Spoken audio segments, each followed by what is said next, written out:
நம்ம Ashwin sweets and snacks export பண்றதுக்கு 7373041434 மற்றும் www.ashwinsweets.com கான்டாக்ட் பண்ணுங்க. தூத்துக்குடி மாவட்டத்தில் அதிகாலை பெய்த கனமழை காரணமாக சுமார் 25,000 ஏக்கர் பரப்பளவிலான உப்பளங்களில் மழைநீர் தேங்கி உற்பத்தி பாதிக்கப்பட்டிருக்கிறது. விவரங்களை தர இருக்கிறார் செய்தியாளர் முத்துராமன். விவரங்கள் வழங்கலாம். வணக்கம். 25,000 ஏக்கர் உப்பளங்கள் தூத்துக்குடியில் நீரில் மூழ்கியது. தூத்துக்குடி மாவட்டத்தில் இன்று அதிகாலை பெய்த கனமழையில் மாவட்டம் முழுவதும் 25,000 ஏக்கர் பரப்பளவிலான உப்பளங்கள் நீரில் மூழ்கியது.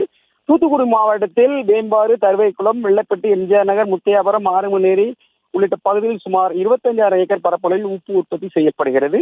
இந்த உப்பு தொழிலில் சுமார் 50,000 தொழிலாளர்கள் நேரடியாகவும் மறைமுகமாகவும் ஈடுபட்டு வருகின்றனர். ஆண்டுக்கு 25 டன் உப்பு தூத்துக்குடி மாவட்டத்தில் சராசரியாக உற்பத்தி செய்யப்படுகிறது. தற்போது கனமழை காரணமாக பல தொழிலாளர்கள் வேலை இழந்துள்ளனர்.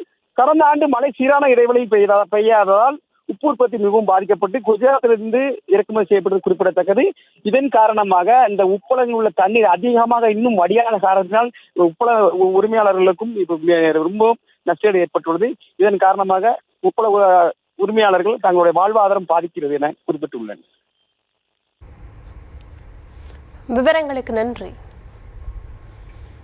நம்ம Ashwin sweets and snacks export பண்றதுக்கு 7373041434 மற்றும் www.ashwinsweets.com கான்டாக்ட் பண்ணுங்க.